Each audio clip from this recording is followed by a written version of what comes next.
අප්‍රේල් මාසේ 24 වෙනිදා මයිකල් ජැක්සන්ගේ බයෝපික් එක එහෙම නැත්නම් මයිකල් රිලීස් වෙලා තියෙනවා. ඒ නිසා මුළු ලෝකෙම කතා කරනවා මයිකල් ජැක්සන් ගැන.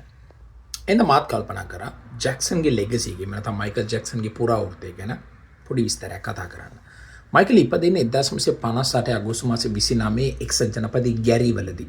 ඕකේ පවුල ඉතා විශාල පවුලක්. සහෝදර සහෝදරයෝ 9 දෙනෙක් ඉන්න. ඔහු තමයි 8 වෙනියා. ඔහුට එක බාල සහෝදරියක් හිටියා. ජැක්සන්ගේ ළමා කාලය ගැන කතා කරනකොට ගොඩ දෙනෙක් කියන දෙයක් තමයි ඒක සාමාන්‍ය ළමයෙක්ට තියෙන ළමා කාලයක් නෙමෙයි. ඒකට හේතුව තමයි ඔහු අවුරුදු 10 දී කියන්නේ 1968 ඉඳන් තමන්ගේ පියාගේ සම්බන්ධීකරණයෙන් සහ තමන්ගේ සහෝදරයන්ගේ සම්බන්ධ වීමෙන් ක්‍රියාත්මක වෙච්ච ජැක්සන් 5 කියන සංගීත කණ්ඩායමට ඔහුට සම්බන්ධ වෙන්න අවස්ථාවක් ලැබෙනවා. ඒකේ රසවත් කතාවක් තියෙනවා. ඔහු අවුරුදු 10 වෙනකන් මේ සංගීත කණ්ඩායමට සම්බන්ධ වෙන්නේ නැහැ. හදිස්සිය ඔහුගේ මවට ඇහෙනවා තමන්ගේ නිදන ඇඳ හදන පොඩි කුඩා මයිකල් සින්දුවක් මුහුණනවා. ඉන්පසු ඔහු ඇගේ සැමියා එහෙම නැත්නම් ජෝ ජැක්සන්ට කියනවා මයිකල්ව මේ සංගීත කණ්ඩායමේ ලීඩ් සිංගර් බවට පත් කරගන්න කියලා. කොහොම හරි ඔය 1968 කියන උට අවුරුදු 10ක කාලේ ඉඳන් ඔහු ජැක්සන් 5 කියන සංගීත කණ්ඩායමේ ලීඩ් සිංගර් එහෙම නැත්නම් ප්‍රධාන ගායකයා බවට පත් වෙනවා. ඔහු ඒ කාලය තුල ඉතාම වේගෙන් ජනප්‍රිය වුණා. ඔහුගේ ගීත තියෙනවා ABC, I'll Be There මේ වගේ ගීත විශාල ප්‍රමාණයක් මයිකල්ගේ කුඩා වයසේදීම එක්සත් ජනපදයේ බොහෝ ජනතාවගේ ආකර්ෂණයට පත් වුණා. නමුත් එතන තිබ්බ ප්‍රශ්නේ තමයි ඔට සාමාන්‍ය ළමයෙක් විදිහට ජීවත් වෙන්න අවස්ථාව නොලැබිච්ච එක විශේෂ. My childhood was completely taken away from me. There was no Christmas, there was no birthdays. It was not a normal childhood. 1982 දී මයිකල්ගේ එක සම්මුඛ සාකච්ඡාවක ඔහු කියනවා ඔහු සමහරවිට බෑක් ස්ටේජ් එකේ අඬනවා. ඒකට හේතුව තමයි ඔහුගේ වයසේ ළමයි එළිය සෙල්ලම් කරන ඔහුට ඇහෙන නිසා. ඒ වගේම ඔහුගේ පියා ජෝ ජැක්සන් ඊටම දරුණු මැනේජර් කෙනෙක්. ඒ වගේම දරුණු පියෙක්. කොහොම හරි 1975 වෙනකොට ඔහු සංගීත කණ්ඩායමේ ඉවත් වෙලා තනියම තමන්ගේ සංගීත ගමන පටන් ගන්නවා. එතන ඉඳන් 2009 ඔහු මිය යනකම් මේ මයිකල් ජැක්සන්ගේ ලෙගසි එකේ පීක් එක කිසිම දවසක අඩු වුණේ නැහැ. මයිකල්ගේ සංගීත ජීවිතයේ මේ වෙනස් වෙච්ච කාරණේ නිව්යෝක් ටයිම්ස් පුවත්පතේ දවස්වල වාර්තා කරේ transition from child star to adult superstar. මොකද 1980 දශකයේ වෙනකොට මයිකල් ජැක්සන් මුළු ලෝකෙම අඳුන්වන සුපර්ස්ටාර් කෙනෙක් වෙලා ඉවරයි. 1983 ජූනි මාසයේදී ඔහු බිලි ජීන් ගීතයට මූන් වොක් එක එහෙම නැත්නම් සඳ මත ඇවිදීම කියන ඒ ප්‍රසිද්ධ නර්තනාංගය ඉදිරිපත් කරනවා. එතන ඉඳන් ඔහු මුළු ලෝකයේම අපි කියන්නේ පිස්සුවක් බවට පත් වෙනවා. 1982 ත්‍රිලර් සංගීත ඇල්බම් එක ඔහු නිකුත් කරනවා. මේ ඇල්බම් එකේ තියෙනවා Beat It, Billie Jean, Thriller කියන මුළු ලෝකෙම හඳුන්වන ගීත. ඒ වගේම 1987 දී ඔහු Bad කියන මියුසික් ඇල්බම් එක රිලීස් කරනවා. 1991 වෙනකොට තවත් අවුරුදු 4කින් ඔහු Dangerous කියන මියුසික් ඇල්බම් එක රිලීස් කරනවා. 90 දශකයේ කියලා කියන්නේ මයිකල් ජැක්සන්ගේ කලා ජීවිතේ තාම කාර්යබහුල කාලයක්. වාර්තා වෙන විදිහට ඔහු ප්‍රධාන මට්ටමේ කොන්සර්ට්ස් එහෙම නැත්නම් සංදර්ශන 95ක් පවත්වලා තියෙනවා. එකිනෙකට වෙනස් වෙච්ච රටවල් 36ක. ඔහු සියෝල් වලට එනවා කොරියාවේ, වගේම ඔහු චීනයට යනවා, ඔහු රුසියාවට යනවා, ඔහු ලන්ඩන් වලට යනවා. මේ වගේ හැම තැනකම විශේෂයෙන්ම ඕස්ට්‍රේලියාවට ඔහු වෙනවා.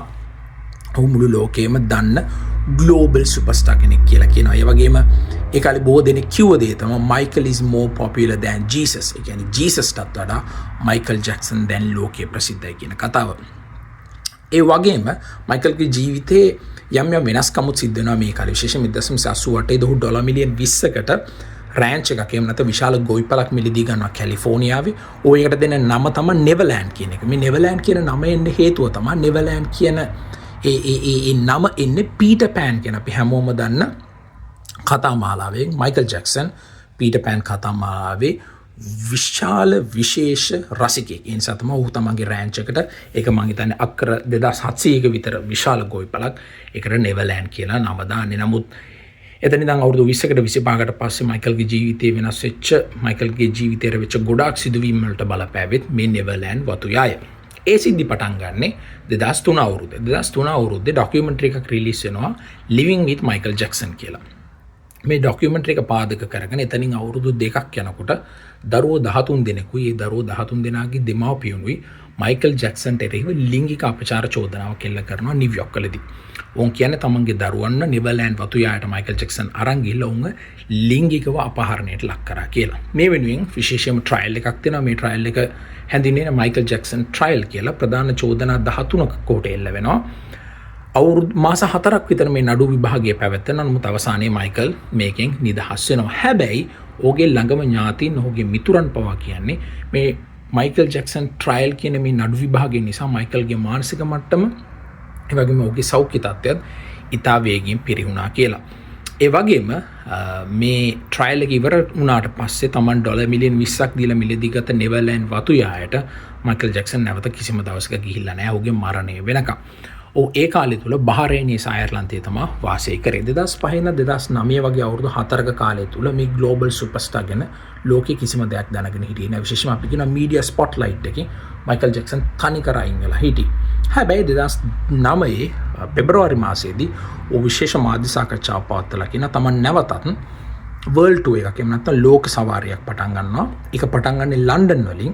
ඒ සංදර්ශනයේ නම තමයි This is it. ඒ වෙනුවෙන් පෙරපුහුණුවීම් සිද්ධ වෙන කාලයක තමයි මයිකල් ජැක්සන් මිය යන්නේ. ඔහු මිය යනකොට අවුරුදු 50යි. වාර්තා වෙන අන්දමට බොහෝ දෙනෙක් කියන අන්දමට මයිකල්ට අවශ්‍ය වුණා කියන අවුරුදු 150ක් ජීවත් වෙන්න. ඔහු ඒ වෙනුවෙන්ම විශේෂිත වෛද්‍ය කණ්ඩායම පාවිච්චි කරලා වගේම ඕගන්ස් ඩොනේට් කරන්න එහෙම නැත්නම් අවයව බද්ධ කරන්න වෙනම පුද්ගලයෝ තියාගෙන යම් ක්‍රියාදාමයක් ගත කරා කියලා කියනවා. අපි දන්නේ නැහැ ඒක ඇත්ත නැත්නම් මොකද්ද කියලා. කොහොම හරි මයිකල් ජැක්සන් ජීවත් වුණේ අවුරුදු 50ක් විතර. ඔහුගේ මරණයට හේතුව තමයි හෘදයාබාධයක්. ඒ හෘදයාබාධය ඇති වෙන්න හේතුව තමයි ඩ්‍රග් ඕවර්ඩෝස් එකක්.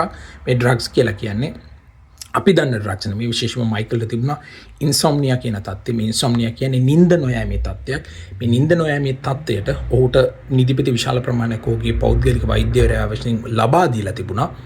ඒ ලබා දුන්නු නිදිපෙති ප්‍රමාණය ඕවර්ඩෝස් වෙලා තමයි ඇතිවෙච්ච තත්ත්වයක් මත තමයි ඔහු 2009 දී මිය යන්නේ. මම හිතන්නේ මයිකල්ගේ මරණයත් එක්ක තවත් කතා වෙන දෙයක් තමයි ඔහුගේ සමහර ගීතවලට ඔහුට හම්බෙන්න තියෙන මුදල් ඔහුගේ මරණයෙන් අවුරුදු 10කට පස්සෙත් ඔහුගේ කවුන්සල්ට ඇවිල්ලා තියෙන කතාව. ඔහු ඒ තරම් ලෝක ප්‍රසිද්ධ චරිතයක්. විශේෂයෙන්ම ඔහුගේ ගීත ගැන මම උනත් දැන් අහනකොට මට හිතෙන දෙයක් තමයි සමහර ලිරික්ස්, ඒ සමහර අදහස් මයිකල් වගේම කෙනෙක්ට තමයි ලියන්න පුළුවන්. ඔහු එච්චර දක්ෂ සංගීතවේදී, නර්තන ශිල්පියෙක්. ඒ ඔක්කොටම වඩා ඔහු ඉතාම දක්ෂ එන්ටර්ටේනර් කෙනෙක්. ඉතින් මේ තමයි මයිකල් ජැක්සන්ගේ කතාව.